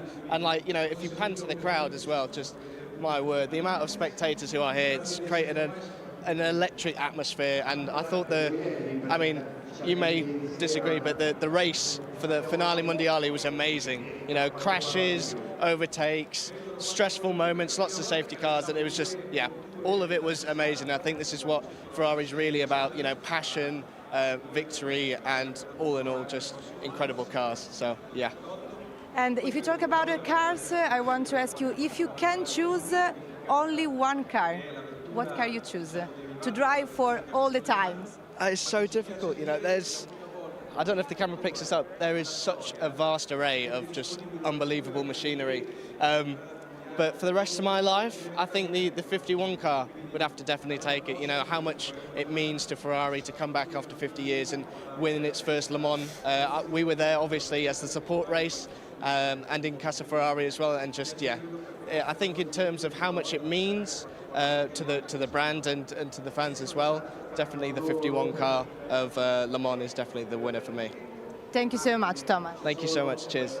Tom Fleming, a very articulate young man, and thank you, Tom. And I don't know whether you noticed it, just that banner, you've just missed it, says Forza Ale Balzan. Alessandro Balzan, former Ferrari Challenge racer who now works as a driver coach in North America as well as Europe as well. And Alessandro Balzan is here. Ale Balzan, he's got his own little fan club, brilliant stuff. He's a great guy, and I had the privilege, and I can't remember where it was, somewhere in the States, of being part of Ale Cabs. So he gave me a ride on his scooter. Boy, I regretted that. He's as quick on two wheels as he is in four, Nico. Alessandro Balzan, a great guy, and he has been responsible for successes for the likes of Matt Kujewski, who is a Trofeo Pirelli champion for North America this year. Yeah, well, that's quite an achievement by him, and obviously reflects very well on his driver coach. You can see so many people, Ferrari staff, team members, drivers, lined up across the track, and I mean, it is very red on the track, and very, very fitting, and just a great context. And as Alberto Borghini is still talking to Antonello Coletta down on the track next to the trophy that Ferrari gained and took back at Le Mans, we still have some surprises and great highlights to cap off this event, I'm sure. Yes, it ain't all done yet, as Nico says. Down there on track, Alberto Borghini is talking to Antonello Coletta at the moment. You can see all the Ferrari staff lining up alongside all these wonderful cars here that are on display as we are beginning to reach the conclusion of our Ferrari show for Finali Mondiali.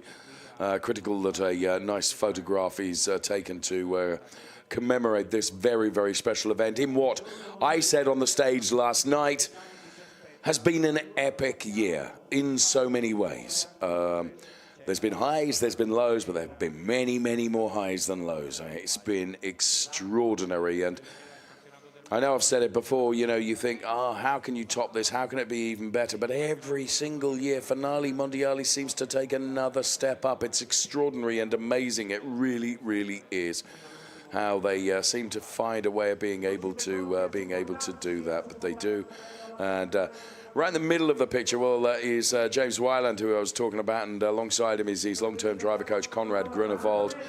And yeah, absolutely amazing. And there, as you can see, all the Tifosi who are so enjoying this this show, this event, everything about it. Very, very special indeed. It is a remarkable feat to be able to engineer, and you can see Mr. Enrico Galliera and Mr. Benedetto Vigna there, just behind Antonello Coletta, top management here from Ferrari, to be part of this Finali Mondiali event and show. Only thing that's really missing in this commentary studio, hint, hint, is a cup of tea. Did I make that blatant enough, do you think? Must give mention to Harut, who has supported us so much over the course of this weekend. Thanks, friend. What a star you are. Not only this weekend, in fact. No, absolutely. No, absolutely. He's been a key member of the team. Thank you. And on that note, I might get a cup of tea, I reckon. Well, hopefully. Thank you so much. Otherwise, he might have to walk back to the airport. No, we're not that bad, actually, most of the time. One person we've not mentioned, because we've not seen him on the camera, he's a bit camera shy, to be fair, is, of course, the head of AF Corso.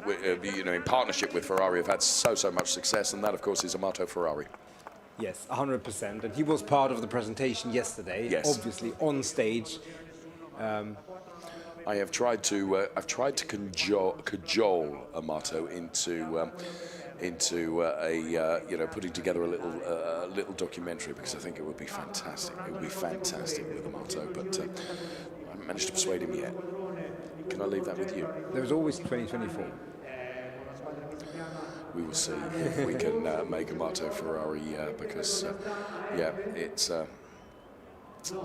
So many stories to tell, I'm sure. I think part of the reluctance is that his English language is not as fluent as his Italian, and I can completely understand that. But we will see. Mark that as an ongoing project. His English is certainly better than my or your Italian. For sure. There is no question about that.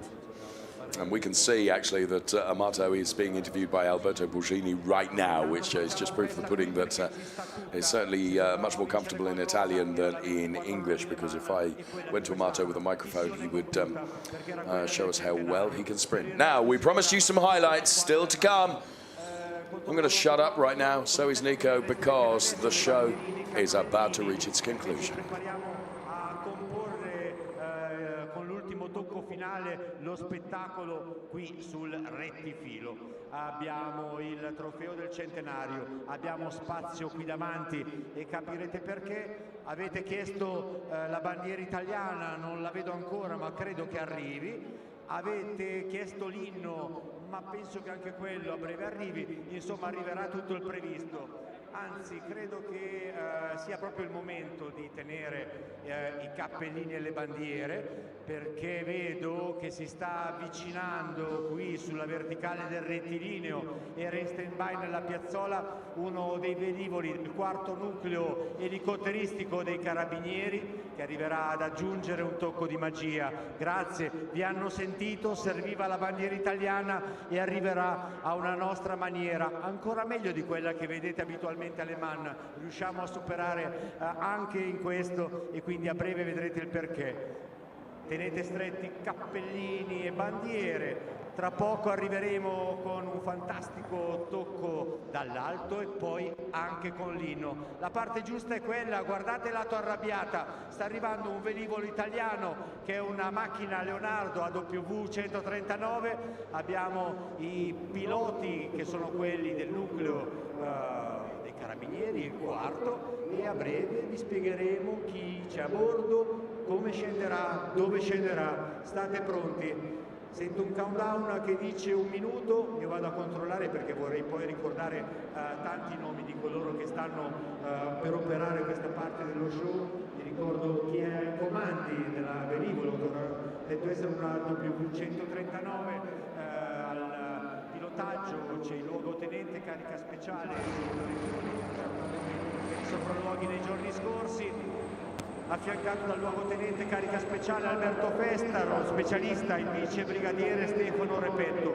Loro sono ai comandi, poi vi spiegherò che carico speciale hanno a bordo e che cosa sta per succedere da queste parti, qui dove abbiamo il trofeo del centenario, abbiamo il top management di Ferrari e poi abbiamo tutta l'infilata di vetture pronta a circolare.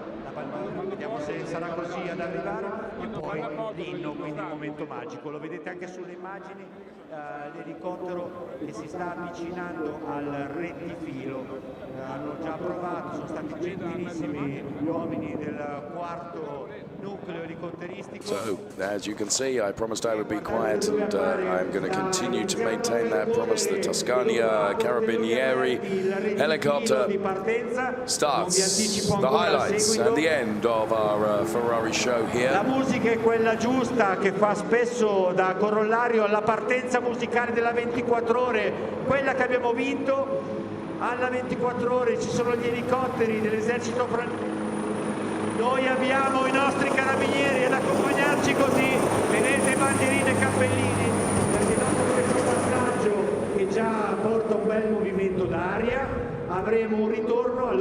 caso sì, vi consiglio di tenere ben saldo quanto avete in mano e in testa, perché avremo un volo stazionario. Vi anticipo un po' la sorpresa solo come comunicazione di servizio. E a questo punto posso già ricordare chi c'è a bordo, perché abbiamo 5 operatori che sono del Reggimento Carabinieri Paracadutisti Tuscania, quindi in arrivo da Livorno. Il coordinamento è del tenente Marco Bitti, e ci sono a bordo il brigadiere Antonio Colucci, il vice brigadiere Antonino Urnia, l'appuntato Alessio Gori e il carabiniere scelto Alberto Grippo con il carabiniere Mirko Magistri, e tra poco loro vedrete come ci aggiungeranno la magia. Avete chiesto la bandiera e sì, ve lo confermo, saranno loro a portarlo. Dicevo, un po' come avviene alle Man, in apertura di 24 ore seguendo il cerimoniale, ma qui ancora meglio. E poi andremo ad accompagnarla con questo super picchetto d'onore, la cerimonia con l'inno di Mameli. Poi allora sì che potrete mollare la tribuna, venirci a trovare lato paddock, ma vedo che siete ritornati lì, avete fatto benissimo, perché ora sta arrivando in volo stazionario, i portelloni erano aperti.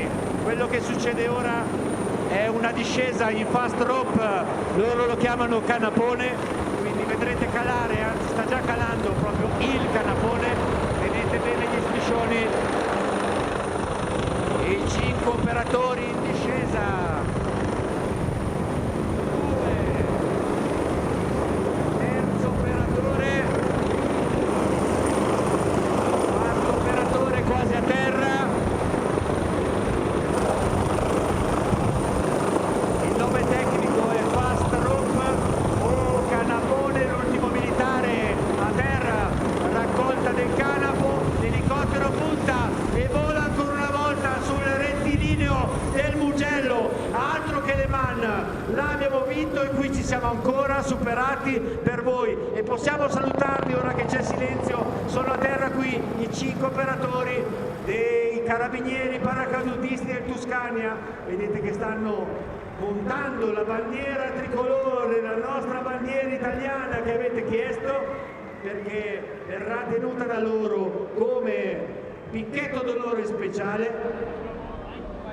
Abbiamo già a soprano pronta. It has to be said, there are ways of having a flag delivered, and there are ways of having a flag delivered, and what a way that is. Per questo momento di assoluta atmosfera, controllo,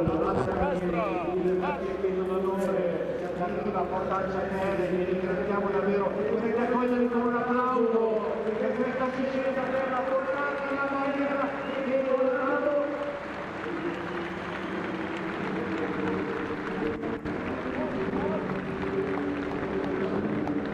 La bandiera presentata, a questo punto direi di abbassare la musica, la sua serata da sola. La chiamata ufficiale agli ordini e a brevissimo il via per l'inno. Bandiera tricolore con i carabinieri paracadutisti del Tuscania. Bandiera presentata, l'atmosfera giusta c'è a tutti i livelli. A questo punto soprano pronta. Parole magiche come sempre, emozioni, Ferrari.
morte, siamo pronti alla morte, l'Italia chiamò. Stringiamoci a corte, siamo pronti alla morte, siamo pronti alla morte, l'Italia chiamò. Sì! Emozioni Ferrari italianissime! Ci sono i cuori Ferrari! Oh, wow. There we have it there, the national anthem having been beautifully delivered. Anche gli operatori video, così andiamo allo scatto finale. Voi pronti in tribuna? There you can see Mr. Antonello Canletta, Mr. Benedetto Vigna, and Mr. Enrico Galliera there. The Carabinieri delivering that flag. Absolutely amazing. And as you can see, the lift has been lifted, ready to take a wonderful group photo, which, to be fair, with regards to everything that we are able to bring you, it's just about done and dusted, and really brings to a conclusion what has been a fantastic Ferrari show once again. 2023 will go down as being one of those years to be remembered. We'll allow you to enjoy and relish the cars that are down there that are about to be photographed. But on behalf of the entire team, thank you so much for being part of this wonderful show. I want to give my personal thanks to all those that have made it happen for me, and there's a lot of people down there in the TV compound and in the OB truck, and of course the management here at Ferrari, my partner in crime Nico Spalak alongside me, who is as ever present, and thank you to you for watching. And from the Ferrari Challenge for 2023, it's an amazing 2024 in prospect. Goodbye. Ma intanto grazie. Concentrati anche sul Messico, lo sapete, quindi Ferrari una e unica è lì pronta a rifarla, è uno scambio reciproco, perché Ferrari è una sola. Avevamo Federico Vasseur alle mani per la 24 ore, è venuto Charles, lo stesso avviene con Antonello che quando può va a visitare i colleghi in scuderia. Insomma, è una Ferrari una e unica, come voi siete uni e unici. E allora in chiusura, ancora una volta e ancora più forte, forza Ferrari sempre, grazie e appuntamento a prestissimo, grazie.